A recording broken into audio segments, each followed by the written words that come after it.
Liam Carter had always believed that life, like the buildings he designed, was meant to be carefully constructed, each piece fitting seamlessly into the next. At 42, he was proud of the life he had built, a successful career as an architect, a beautiful home, and a family he cherished. But in a single moment, everything he thought was solid crumbled into ruin. It had been an unseasonably crisp Thursday afternoon when Liam wrapped up a major project earlier than expected. Feeling a rare sense of freedom, he decided to surprise his wife, Ava, with her favorite bouquet of lilies. He imagined the way her face would light up, the warmth in her eyes when she saw him standing there unexpectedly. It had been too long since they'd had a quiet moment together, and perhaps, just perhaps, this would remind them of what they once were. As he pulled into the driveway, a strange stillness settled over the house. There was no soft hum of the television, no faint sounds of movement from the kitchen. Dismissing it as nothing more than Ava lost in a book or napping, he stepped inside. But as he climbed the stairs, a sound reached his ears, laughter, light and intimate, but unfamiliar. His heart pounded, a warning drumbeat in his chest. The laughter wasn't Ava's. And it wasn't Sophia's, their 16-year-old daughter. A chill ran through him as he followed the sound to their bedroom. His fingers trembled as he pushed the door open. And there she was.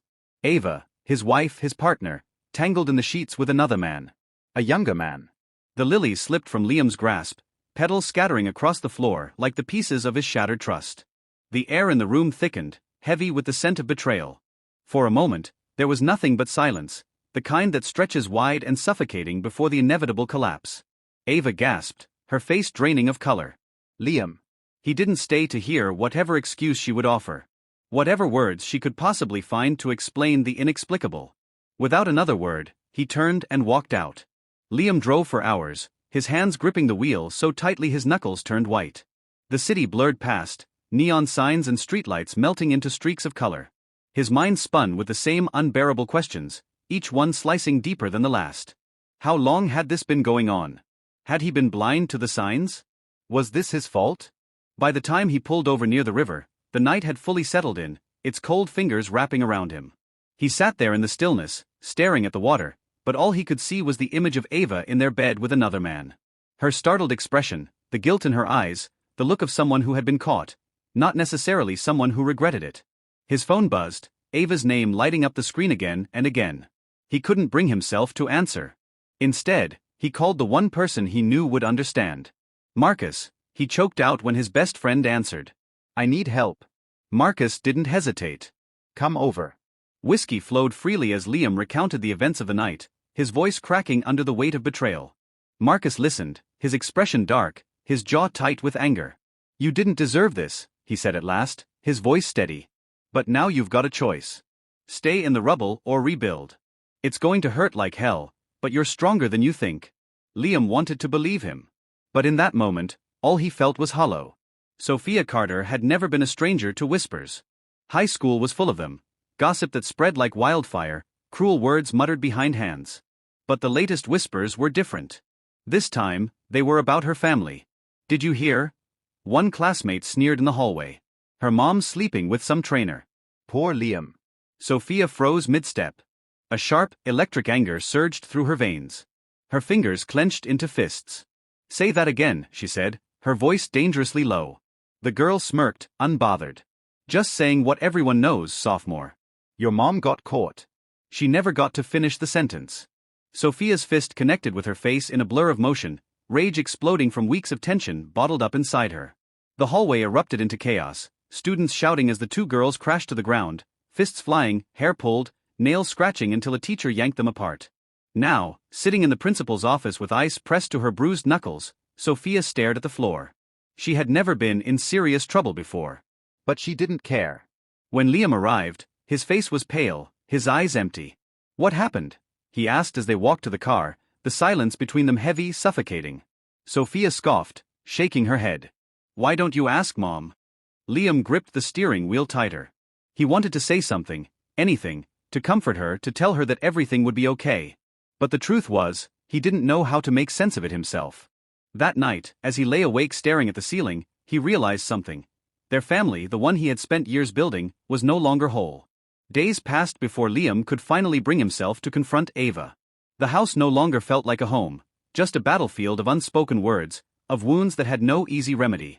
We need to talk, he said one evening, his voice calm but trembling beneath the weight of everything he was feeling. Ava looked up from the kitchen table, her eyes rimmed with red. She nodded, bracing herself. "I'm sorry, Liam," she whispered. He raised a hand, stopping her. "Why?" His voice cracked. "How could you do this? To me? To Sophia?" Ava swallowed hard, her gaze dropping to the table. "I don't know," she admitted. "I've been unhappy, Liam. 4 years. You're always working, always planning for the future. But we stopped being us a long time ago." Her words sliced through him, cutting deeper than the betrayal itself. "So this is my fault," he snapped, bitterness creeping into his tone. "I worked hard for this family. For you. And this is how you repay me." The argument escalated, years of resentment crashing over them like a tidal wave. Ava accused him of emotional absence. Liam accused her of selfishness. The words they hurled at each other were sharp, jagged things, leaving wounds that couldn't be undone. By the time it was over, there was nothing left to say.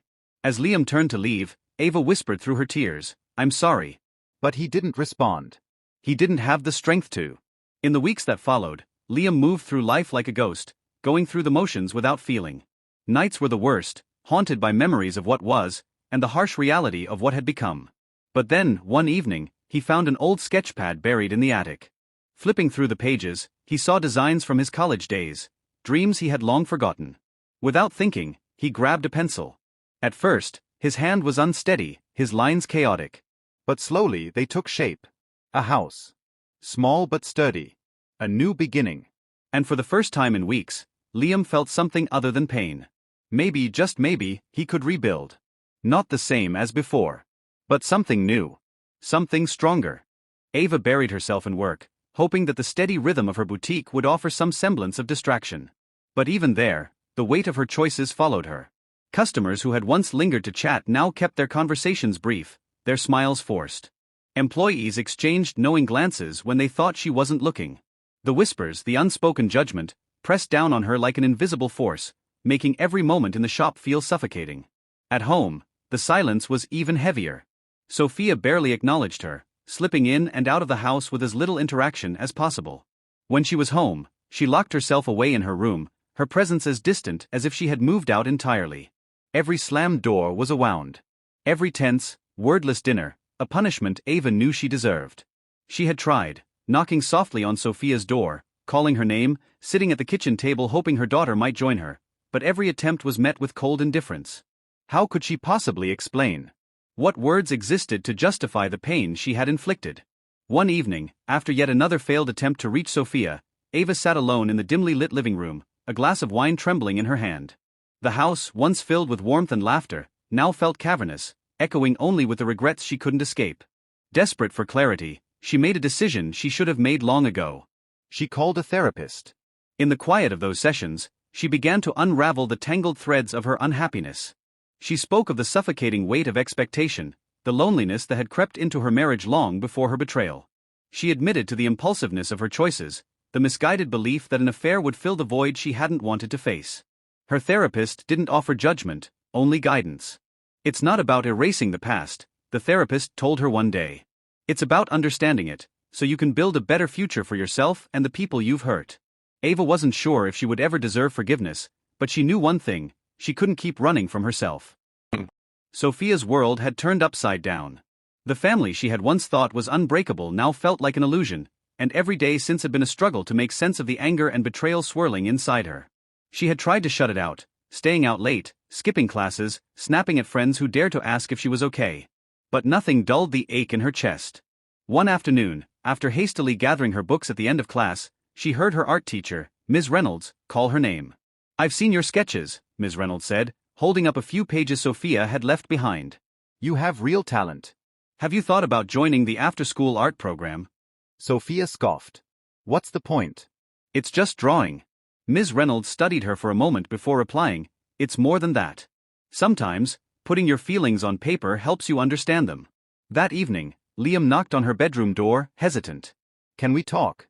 For a moment, Sophia considered shutting him out, just like she had been doing with her mother. But something in his voice made her pause. She nodded, letting him in. Sitting at the edge of her bed, Liam told her how he had started sketching again. "It doesn't fix everything," he admitted. "But it helps." Encouraged by his honesty, Sophia decided to give it a shot. The next day, she walked into the art room, unsure of what to expect. At first, she felt like an outsider, but as the days turned into weeks, she found herself looking forward to the sessions. The anger, the sadness, the confusion. She poured it all onto the canvas, and in doing so, she felt a weight she hadn't even realized she was carrying begin to lift. One painting in particular caught everyone's attention: a stormy sea with a small beam of light breaking through the dark clouds. When she finally showed it to her father, his reaction was immediate. "That's beautiful," Liam murmured, his voice thick with emotion. Sophia glanced at the painting, then back at him. "It's us, Dad. The storm. The light. It's what we've been through." For the first time in months, a sense of connection passed between them, fragile but real. Liam had spent his entire life building things: structures, plans, a future. But no blueprint had prepared him for this. For weeks, he wrestled with the question that haunted him: should he stay for Sophia's sake? Could he ever forgive Ava? Or was holding on to the remnants of their marriage only prolonging the inevitable? One evening, during a therapy session, he finally voiced the thought that had been circling his mind. How do you know when it's time to let go? His therapist studied him, then spoke with quiet certainty. When holding on does more harm than good, for you and for everyone else involved. The answer settled deep in his chest. He knew what he had to do. Filing for divorce was the hardest decision he had ever made, but also the most necessary. When he finally told Ava, the conversation was painful yet strangely peaceful. She didn't fight him. In fact, she exhaled as if she had been holding her breath for too long. "I'm sorry it came to this," she whispered. "But maybe this is what we both need, to find happiness again." The divorce was finalized in a few months. They agreed on joint custody of Sophia, who, though hurt, seemed to understand. "I just want you to be okay, Dad," she told him one evening, wrapping her arms around him. Liam moved into a smaller home, modest but warm, with sunlight spilling through the windows. It wasn't the life he had once envisioned, but it was his, a fresh start. As he unpacked boxes, arranged furniture, and planted flowers in the backyard, he realized he wasn't just creating a home.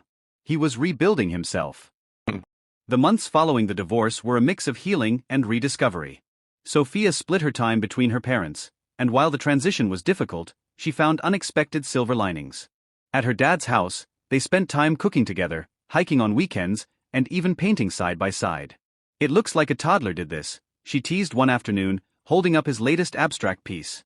"Hey, that's avant-garde," Liam shot back with a grin.